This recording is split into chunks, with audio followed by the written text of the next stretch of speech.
Você já teve crises súbitas de ansiedade tão fortes que te deram a sensação que você estava perdendo o controle ou até que poderia morrer? Esses são sinais do transtorno de pânico e aqui nesse vídeo nós vamos apresentar as principais características e os sintomas desse tipo de transtorno de ansiedade.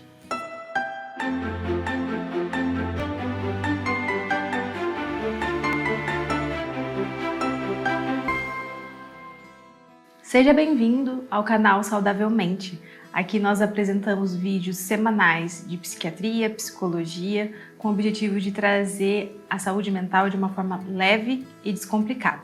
Eu me chamo Maria Gabriela Sartori, eu sou psicóloga formada pela Universidade Estadual de Maringá e especialista em terapia comportamental pela USP. E eu sou Fernanda Marques, médica psiquiatra formada pela Universidade Estadual de Maringá. Mas afinal, quais são as 3 principais características de uma crise de pânico?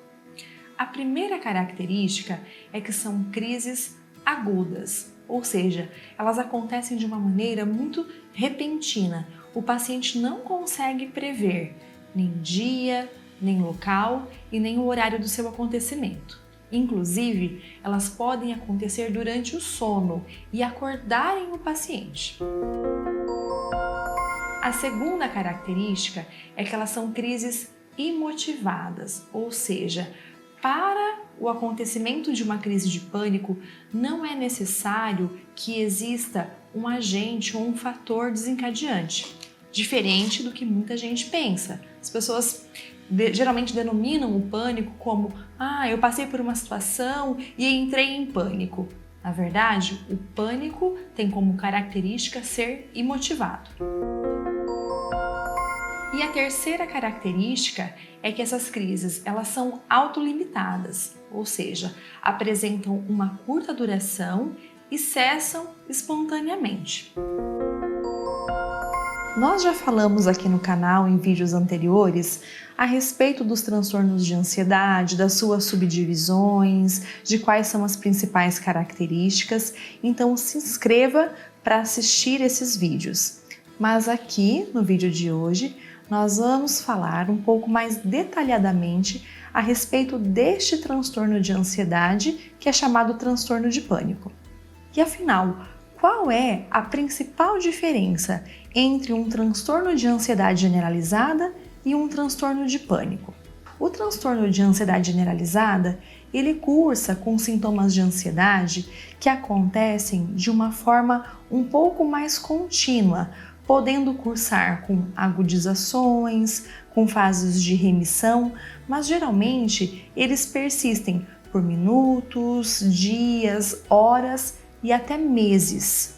O transtorno de pânico já é um transtorno caracterizado por crises que acontecem em curto intervalo de tempo, ou seja, são crises muito intensas de ansiedade, mas com pequena duração.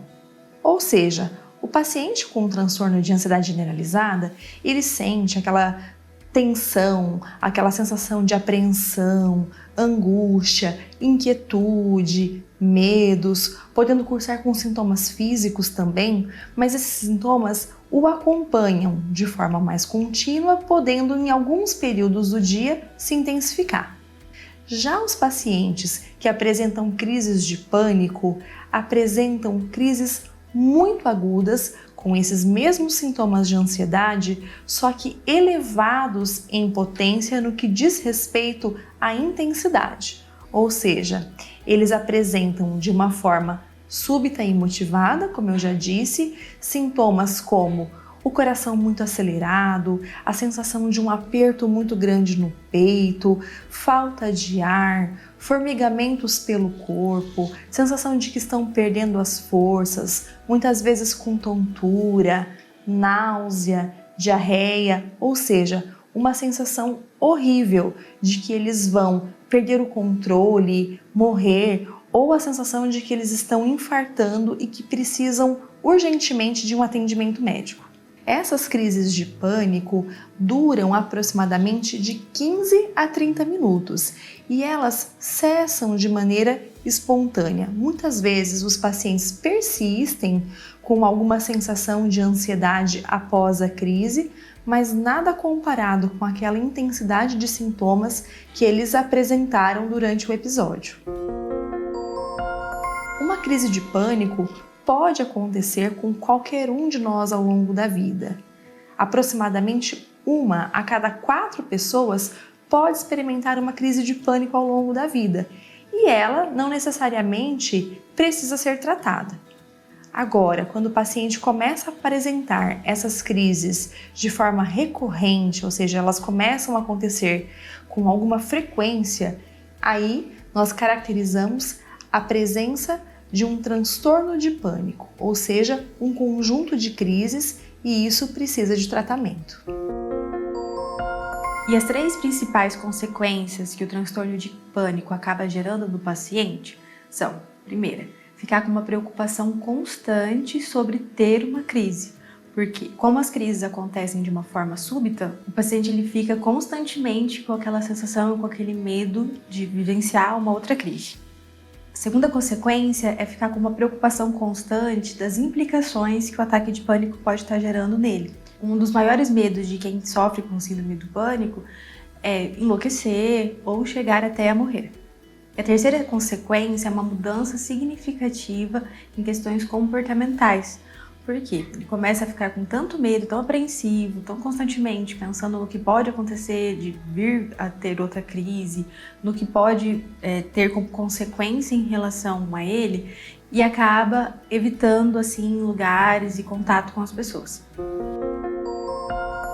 Apesar do intenso desconforto, é muito importante que os pacientes portadores do transtorno de pânico entendam que essas crises não matam, ou seja, elas são crises que têm caráter benigno, apesar da sensação durante a crise ser de extremo sofrimento e de o paciente ter essa impressão.